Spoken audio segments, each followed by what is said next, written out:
اس نرم نرم پیارے سے شہر لکھنؤ میں اس وقت بھی، جب سڑکوں پر نہ اتنی بھیڑ تھی، نہ روز جل سے جلوس نکلتے تھے، نہ سکون کی کمی تھی، اور گومتی ترل رل کرتی بہتی تھی، اور امین آباد میں بیلے کے تازہ مہکتے ہار لیے مالی کھڑے رہتے تھے، ڈالی ہمیشہ خوفزدہ رہا کرتی تھی۔ بس کبھی کبھی ہی اس کے چہرے سے خوف اور رنج و اندوہ کی پرچھائیاں ہٹتی تھیں، اور بڑا معصوم سا چہرہ باہر آ جاتا تھا، ایک حیرت زدہ بچے کا چہرہ جس نے حال ہی میں دنیا کو اپنی آنکھوں سے دیکھنا اور اپنے معصوم ذہن میں اتارنا شروع کیا ہو۔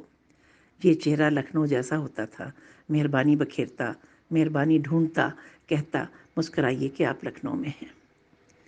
یہ شہر کا ایک بارونق اور مشہور علاقہ لال باغ تھا۔ یہاں ڈالی ظہور بخش گرجا کے احاطے میں بنی YWCA کی عمارت میں رہا کرتی تھی۔ گرجا ایک عیسائی مذہب اختیار کر لینے والے ظہور بخش صاحب کے نام سے موسوم تھا۔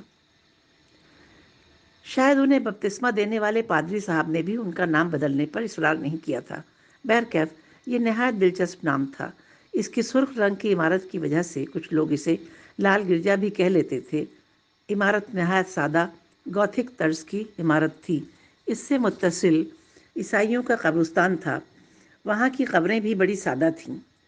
شاید ان میں دفن ہونے والے بھی بیچارے سے مقامی کالے عیسائی ہوا کرتے ہوں گے، لیکن گرجا تھا بہت پرانا۔ 1877 میں اس کی تعمیر مکمل ہوئی تھی۔ عیسائیوں کے قبرستان عموماً گرجا سے ہی منسلک ہوتے ہیں۔ یہ تصور تو اسلام میں ہے کہ موت کو کثرت سے یاد کیا کرو۔ اب یہ ضرور ہے کہ موت کو کثرت سے یاد کرنے یا نہ کرنے کا کوئی خاص فائدہ نظر نہیں آتا۔ انسانی فطرت کے کمینے پن کا کوئی تریاق آج تک دریافت نہیں ہوا، وہ بھی اتنا سادہ اور آسان۔ ہاں، کچھ لوگ ہیں جو اپنے اعمال اپنی فطری نیکی کی وجہ سے درست رکھتے ہیں۔ یہ محاورہ کہ گزر گئی گزران، کیا جھوپڑی کیا میدان، انہی لوگوں میں سے کسی کا ایجاد کیا ہوا لگتا ہے۔ عموماً جنگ، فساد، نسل کشی، قحط اور قدرتی آفات میں نقصان اٹھانے یا مرنے والوں کی بیشتر تعداد بھی انہی لوگوں کی ہوتی ہے۔ اکثر پیغمبروں نے انہیں جنت کی بشارت دی ہوئی ہے۔ بس ایسی ہی تھی ڈالی بھی، جس کا پورا نام ڈالی بیڈیل تھا۔ ڈالی نہ صرف ہر وقت ڈری سہمی سی رہا کرتی تھی، بلکہ وہ ساری دنیا کی آفتوں کا ذمہ دار بھی بڑی آسانی سے خود کو ٹھہرا لیا کرتی تھی۔ مثلاً اس کا کہنا تھا کہ پہلی جنگ عظیم اسی کی وجہ سے ہوئی تھی، اور روس پر نیپولین نے حملہ بھی اسی کے کہنے پر کیا تھا۔ اس وقت ڈالی کو نہیں معلوم تھا کہ ان جنگوں میں کتنے لوگ مارے جائیں گے، کتنے اپاہج ہوں گے اور کتنے بے گھر۔ اس لیے وہ بہت دل گرفتہ اور اداس رہا کرتی تھی۔ کیوں بھائی ڈالی، تمہاری عمر کتنی ہے؟ تم نیپولین کے وقت میں بھی تھیں اور پھر پہلی جنگ عظیم میں بھی۔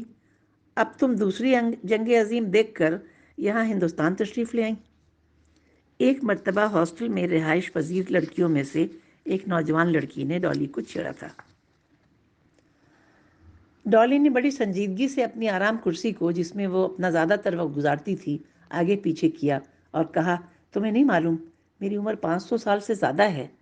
تو اس کے گرد کھڑی اور دو چار لڑکیاں بدتمیزی سے ہنس پڑیں۔ پھر بھی ان جنگوں میں تمہارا دخل کیسے ہو گیا؟ جب ڈالی کو جواب نہیں دینا ہوتا تھا تو وہ آنکھیں بند کر کے ہونٹ بھینچ لیتی تھی، جس کا مطلب ہوتا تھا، لے اب جاؤ، ہم بیوقوفی کی باتوں کا جواب نہیں دیتے۔ اکثر YWCA کا نیک دل لیکن چکر مکر کرتی لالچی آنکھوں والا بیرا عبدل ادھر آ نکلتا اور لڑکیوں کو تنبیہ کرتا، یہ بزرگ ہیں، اور کہہ کر وہ قدرے رکتا اور انگشت شہادت کو کنپٹی کے گرد گھماتا۔ انہیں تنگ مت کیا کرو۔ نہیں عبدل، ہم انہیں تنگ نہیں کرتے، بس کچھ ہنسی کھیل کر لیتے ہیں، آخر دن بھر اکیلی تو پڑی رہتی ہیں۔ نہیں، ہم سب ہیں نا انہیں دیکھنے کو، بات ضرور کیجئے مسی بابا، ہنسی بھی کیجئے، بس بحث مت کیجئے۔ ایک دن ہم انہیں کھانا کھلا رہے تھے تو انہوں نے پوچھا، جنگ ختم ہو گئی عبدل؟ ہم نے کہا، کب کی ختم ہو گئی مدام، ڈریے مت، بس بگڑ گئیں۔ کہاں ختم ہوئی؟ تم بہت جھوٹ بولتے ہو، سن نہیں رہے ہو؟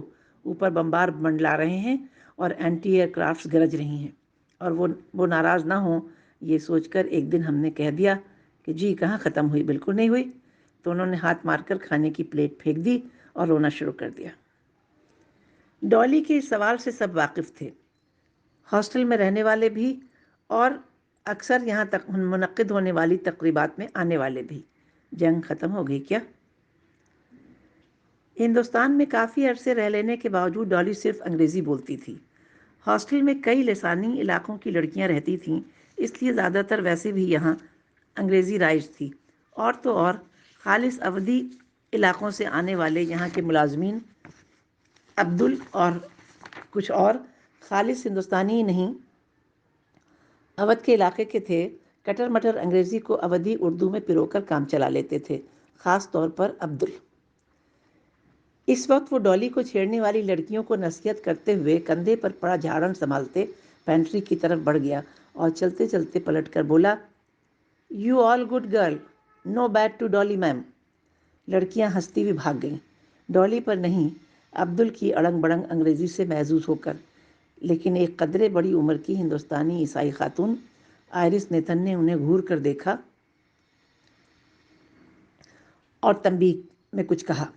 آئرس پر نظر پڑتے ہی ڈالی نے چیخنا شروع کر دیا، کھانا کھانا، کوئی مجھے تھوڑا سا کھانا لا دے، میں نے 3 دن سے کچھ بھی تو نہیں کھایا۔ ڈالی 2 گھنٹے پہلے ہی اپنا لنچ ختم کر چکی تھی۔ لندن کے مضافات میں اس نے کچھ اور لوگوں کے ساتھ جو بمباری سے کسی طرح بچ گئے تھے، گلے لالا کے بلب کھا کھا کر گزارا کیا تھا، لیکن وہ اس طرح چیختی شاذ و نادر ہی تھی۔ کبھی کبھی کوئی مہربان لڑکی اس کے پاس بیٹھ جاتی اور اس کا ہاتھ پکڑ کر اس سے گپ کرنے لگتی۔ زیادہ تر یہ آئرس، جو صحیح معنوں میں خدا ترس تھیں اور خدمت خلق کو اصل عیسائیت تصور کرتی تھیں، اس لیے وہ ڈالی کو کبھی چھیڑتی نہیں تھیں، ہمیشہ دلجوئی کرتی رہتی تھیں۔ ڈالی کے جسد خاکی کو غسل بھی انہوں نے ہی دیا تھا۔ ڈالی کی چیخیں سن کر ہاسٹل کی سیکرٹری راج موہنی خود دوڑی چلی آئیں۔ کیا ہوا ڈیئری؟ Sweet heart? کیا ہوا؟ سویٹ ہارٹ اور ڈیئری ان کا تکیہ کلام تھے۔ انہوں نے ڈالی کے دونوں ہاتھ پکڑ لیے اور اسے سہلانے لگیں۔ ڈالی ہاتھ پکڑنے سے بہت خوش ہوتی تھی۔ دورے کی کیفیت میں اسے سکون پہنچانے کا یہ خاصا مؤثر نسخہ تھا۔ وہ اسکول کے زمانے سے ہی اکثر میرے ہاتھ پکڑ لیا کرتا تھا، کہتا تھا کہ میرے ہاتھ بہت خوبصورت ہیں، سفید اور ملائم، اور انگلیاں مخروطی۔ کئی مرتبہ لڑکیاں اس سے پوچھتیں، وہ کون تھا ڈالی؟ اس کا نام کیا تھا؟ جواب ملتا، مجھے نہیں معلوم۔ ہاں، اس نے مجھے ریپ نہیں کیا تھا، وہ ہماری طرح سچا کرسچن تھا، ایک عام سا آدمی۔ راج موہنی نے ایک مرتبہ ڈنر کے دوران گفتگو میں بتایا تھا کہ 1944 میں جب دوسری جنگ عظیم شباب پر تھی، ڈالی کو اس کے بچپن کے ہم جماعت دوست مناصح نے اپنی ماں کی انگوٹھی پہنا کر منگنی کا اعلان کیا تھا۔ لیکن پھر جلد ہی دونوں کے کنبے لندن پر ہوئی بلٹس کے دوران مکمل طور پر صاف ہو گئے۔ مناصح بھی ملبے میں یوں دبا کہ اس کے باقیات تک نہیں ملے۔ باقیات تو کسی کے نہیں ملے۔ ڈالی دونوں کنبوں کے 25 افراد میں واحد انسان تھی جو اس وقت بہت دور تھی، جو بچ گئی، خوش قسمتی سے یا بدقسمتی سے، یہ بھی ایک سوال تھا۔ کچھ عرصہ پہلے ان دونوں کے کنبوں کے 3 بہت چھوٹے بچوں کو قرب و جوار کے دوسرے بچوں کے ساتھ ایک بس میں بھر کر کسی محفوظ جگہ منتقل کر دیا گیا تھا۔ وہ کبھی نہیں لوٹے۔ ڈالی کے ذہن میں جب کبھی چھوٹی چھوٹی کھڑکیاں کھل جاتیں تو وہ ان دہشت زدہ ننھے بچوں اور ان کو بس میں سوار کرانے والی ماؤں کے بارے میں بتاتی تھی۔ اس وقت اس کا چہرہ کسی لاش کے چہرے میں بدل جایا کرتا تھا۔ وہ مائیں جانتی تھیں کہ وہ شاید اپنے بچوں سے کبھی نہیں مل سکیں گی، یا وہ خود ماری جائیں گی یا ان کے یہ بچے، یا دونوں۔ ڈالی کا 5 سالہ بھائی بھی کبھی نہیں لوٹا، پتہ نہیں زندہ بچ سکا تھا یا نہیں۔ کچھ بچوں کے متعلق معلوم ہوا کہ وہ زندہ رہ گئے تھے، بمشکل 10-11 برس کے ہوئے تو انہیں کھیتوں اور فیکٹریوں میں کام پر لگا دیا گیا تھا، فوجوں کو کھانا چاہیے تھا اور ہتھیار۔ یہ قصہ کہاں کا تھا؟ دوسری جنگ عظیم کا، یا عراق کا، یا ویتنام کا، یا افغانستان کا، یا تقسیم کے وقت کے ہندوستان کا، یا کسی افریقی ملک کا، یا چین اور جاپان میں سے کسی کا؟ اس فہرست کو آگے نہیں بڑھانا ہے، ورنہ ڈالی کا قصہ تو رہ جائے گا۔ ڈالی تو جہاں سے آئی تھی وہیں کی کہانی پشت پر بندھی گٹری گاہے بگاہے کھول کر سناتی رہتی تھی۔ لیکن پھر یہ کہ جنگوں میں تباہ شدہ انسانوں کی کہانیاں مختلف بھی کتنی ہوتی ہیں۔ انسانی ظلم و استبداد، بربریت و شقیل و قلبی، حرص و طمع، کچھ لوگوں کی انا اور برتری سے اپجی ناقابل برداشت، ناقابل بیان اذیتوں کی کلیجہ شک کر دینے والی کہانیاں، راوی کے زندہ چہرے کو لاش جیسا بنا دینے والی کہانیاں۔ اتوار کے اتوار ڈالی کو ویل چیئر پر بٹھا کر گرجا لے جایا جاتا تھا۔ چونکہ ہاسٹل کی عمارت ظہور وقت گرجا کے احاطے میں تھی، اس لیے ڈالی کو لے جانا کچھ زیادہ مشکل نہیں تھا، سوائے اس کے کہ وہ کبھی کبھی اڑ جاتی اور ویل چیئر پر بیٹھنے سے صفا انکار کر دیتی، یا اگر چلی جاتی تو عبادت میں شریک ہونے سے مکر جاتی۔ ایسے ہی اڑیل ٹٹو والے موڈ میں ایک نے گھور کر میوا لال کو دیکھا، جو ویل چیئر لیے کھڑا اس کی منت سماجت کر رہا تھا، اور بولی، میوا، why did God do what he did؟ میوا ہونقوں کی طرح اس کا منہ تکنے لگا۔ وہ عام فہم انگریزی سمجھ لیتا تھا، ڈالی کے لہجے سے بھی اب وہ مانوس ہو چکا تھا، لیکن یہ سوال اس کی فہم سے پرے تھا۔ Okay, why does God do what he does؟ ڈالی کو لگا کہ صیغہ ماضی کو صیغہ حال میں بدل دینے سے بات میوا لال کی سمجھ میں آ جائے گی، لیکن میوا بدستور اپنا منہ بھاڑ کی طرح کھولے ڈالی کا منہ تکتا رہا۔ میوا لال کوئی 13-14 برس کا مسے بھیگتا ہریجن لڑکا تھا۔ 3-4 سال پہلے اس کا باپ اسے راج موہنی کی خدا ترسی اور سماجی خدمات کا ذکر سن کر ان کے سپرد کر گیا تھا۔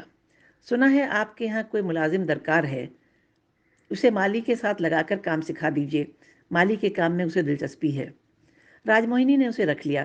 خیر مالی کا کام تو کم وقت کا تھا، زیادہ تر وہ کچن میں رہتا اور خانسامن کا ہاتھ بٹاتا تھا۔ بپتسمہ تو اسے نہیں دلایا گیا، لیکن 3 سال کے قیام میں وہ پکا عیسائی بن گیا تھا۔ بات بات پر خود کو کراس کرتا اور پابندی سے گرجا گھر جایا کرتا تھا، وہاں جی لگا کر جھاڑ پونچھ کرتا۔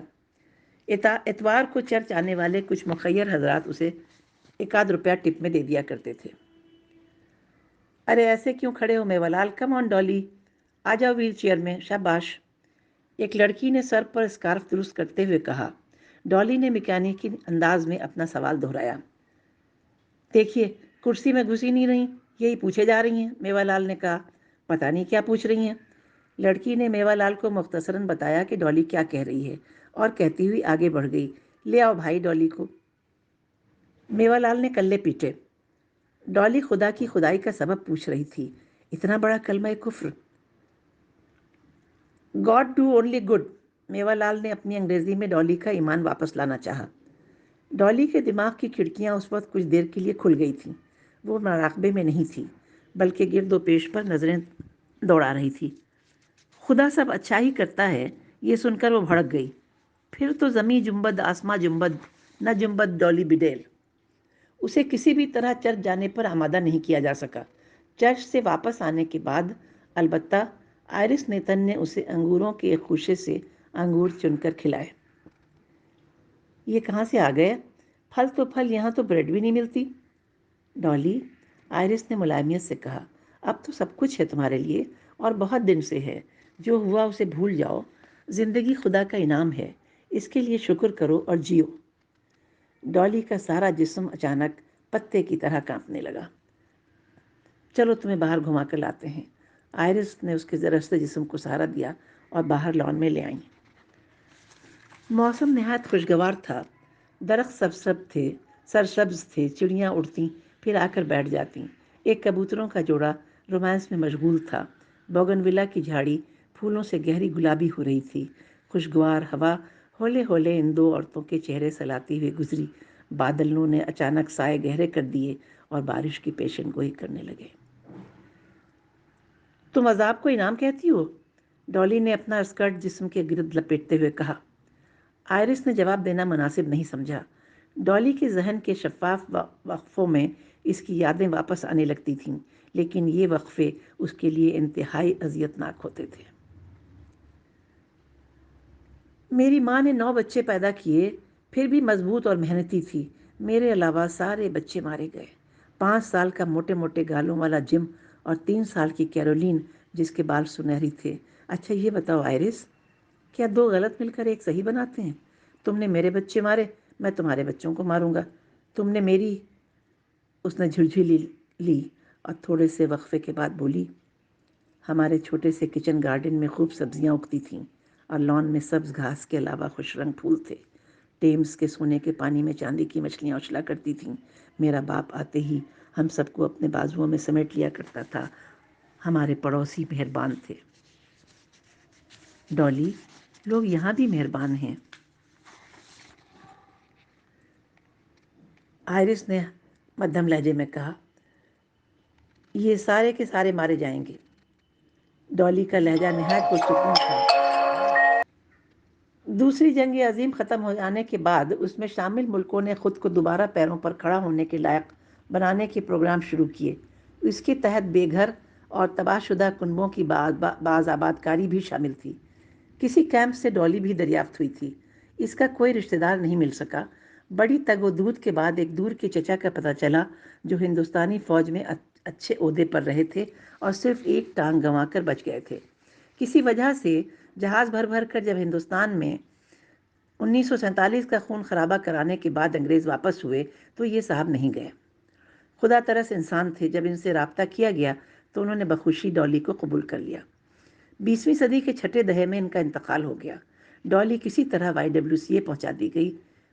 یہاں راج موہنی جو ایک بڑے متمول عیسائی خاندان کی ناقد قدہ خاتون تھیں، سیکریٹری تھیں۔ جنگ عظیم کے بعد یورپ کے کئی ملکوں کے ریلیف کیمپوں میں کام کر چکی تھیں تو نہایت بدمزاج لیکن دل انسانی ہمدردی سے معمور تھا۔ ڈالی کیا اکیلی ہے؟ یہ ان لاکھوں انسانوں میں سے ہے جو مرے تو نہیں لیکن اتھاہ محرومیوں اور لامتناہی اذیت کے سمندر میں تازندگی گلے گلے غوطے لگاتے رہنے کے لیے بچ گئے۔ ایک دن کھانے کی میز پر وہ لندن میں اپنے ریلیف کیمپ کے تجربے بیان کر رہی تھیں۔ ان کے دوران بڑے ہی رنجیدہ لہجے میں بولی، کون ظالم تھا کون مظلوم، یہ فیصلہ تو کبھی نہیں ہو سکے گا۔ نازیوں کے ظلم کی داستانیں عام ہیں لیکن جب جنگ کے آخری دور میں روسی فوجیں جرمنی میں داخل ہوئیں تو علاوہ اور تباہیوں کے عورتوں کا جو حال ہوا اس کے تحت 1945 سے 1948 کے دوران ہر سال 20 لاکھ اسقاط کرائے جاتے رہنے کی رپورٹ ہے۔ ایک پختہ عمر خاتون نے جو ایک کالج میں تاریخ پڑھاتی تھیں لقمہ دیا، یوں تو ہر ملک میں گمشدہ اور یتیم بچے بھرے پڑے تھے لیکن صرف یوگوسلاویہ جیسے چھوٹے سے ملک میں اس طرح کے بچوں کی تعداد 3 لاکھ تھی۔ اور ڈالی نے سوال کیا تھا، کیا 2 غلط مل کر ایک صحیح کے برابر ہوتے ہیں؟ ادھر ڈالی بہت کم بول رہی تھی۔ پہلے بھی زیادہ تر خاموشی رہتی تھی لیکن اب تو وہ اپنے سوال بھی بھول گئی تھی۔ کھانا بہت کم کر دیا تھا۔ کئی مرتبہ تو ایک لقمہ کھائے بغیر پلیٹ اٹھا لینے کا اشارہ کرتی، باہر بھی نہیں آتی تھی، کمرے میں پڑی رہتی۔ ہاں، ایک دن صبح اس نے کمرے سے نکل کر باہر اپنے پسندیدہ اڈے یعنی آرام کرسی میں بیٹھنے کی خواہش ظاہر کی۔ اس میں بیٹھ کر کچھ دیر آگے پیچھے جھولنے کے بعد اس نے آنکھیں موند لیں، پھر کبھی نہیں کھولیں۔ یہ شاید 1971 کی بات ہے۔ ظہور بخش گرجا کے قبرستان میں اس کی تدفین ہوئی۔ چرچ سروس کے بعد لوگوں نے اس کی مغفرت کی دعائیں کیں، پھر لوگ اپنی اپنی زندگی میں مگن ہو گئے۔ ڈالی کا ذکر شاید ہی کبھی ہوتا۔ بس قبرستان کا کیئر ٹیکر غریب بوڑھا کالا عیسائی سائمن مسیح اس کی قبر پر کبھی کبھی ایک سبز ٹہنی یا کوئی پھول رکھ دیتا۔ عموماً یہ پھول وہ دوسری قبروں پر رکھے گلدستوں سے نکال لیا کرتا تھا۔ وہ ان چند لوگوں میں سے تھا جنہیں ڈالی سے خدا واسطے کی ہمدردی تھی۔ تو کیا اسی لیے سب سے پہلے سائمن نے ہی ڈالی کو دیکھا؟ ڈالی کے انتقال کے بعد پہلا کرسمس قریب تھا۔ جاڑوں کی آمد ہو چکی تھی۔ ٹھنڈی شاموں میں گرجا کے پیڑوں سے الو اتر کر کھلے میدان میں گھاس میں چہل قدمی کرنے لگتے تھے۔ 2-4 تو ہاسٹل کے آنگن میں بھی چلے آتے۔ ایسے زیادہ تر درختوں کی شاخوں میں چھپے منحوس آوازیں نکالتے رہتے تھے۔ سائمن ان کا عادی تھا۔ سائمن کیا، وہاں رہنے والے سبھی لوگ عادی تھے، کسی کو کوئی ڈر نہیں لگتا تھا، لیکن اس دن سائمن خواہ ڈر رہا تھا۔ اماوس کی رات کا گھوپ اندھیرا، اس پر سے لائٹ بھی اچانک چلی گئی۔ حجرے کا دروازہ بند کرنے کے لیے اٹھا تو اس کے رونگٹے کھڑے ہو گئے اور جسم پتھر کا ہو گیا۔ الو بھی یکایک خاموش ہو گئے تھے اور تاریکی میں گھنے برگد کے پیچھے سے ایک ہیولا ابھر رہا تھا، گرجا کے میناروں کے متوازی، ہوا میں دھوئیں کی طرح معلق۔ پھر اس ہیولے سے ایک کاغذ جیسا سفید چہرہ نمودار ہوا، سیاہ پس منظر میں عین مین موت کا چہرہ۔ سائمن نے ڈالی کو پہچان لیا۔ چہرہ ہوا میں تیرتا اس کے قریب آن پہنچا، لیکن سائمن حرکت نہیں کر سکا، بس پھٹی پھٹی نظروں سے اسے دیکھتا رہا۔ سائمن، اولڈ مین، از دا وار اوور؟ کہتے ہوئے چہرہ مسکرایا، ایسی مسکراہٹ جس میں مسرت کا شائبہ بھی نہیں ہوتا، بس ہونٹوں کا ایک کھنچاؤ ہوتا ہے۔ پھر اگلے لمحے فضا میں تحلیل ہو گیا۔ اگلی صبح سائمن کی بات کا کسی نے یقین نہیں کیا۔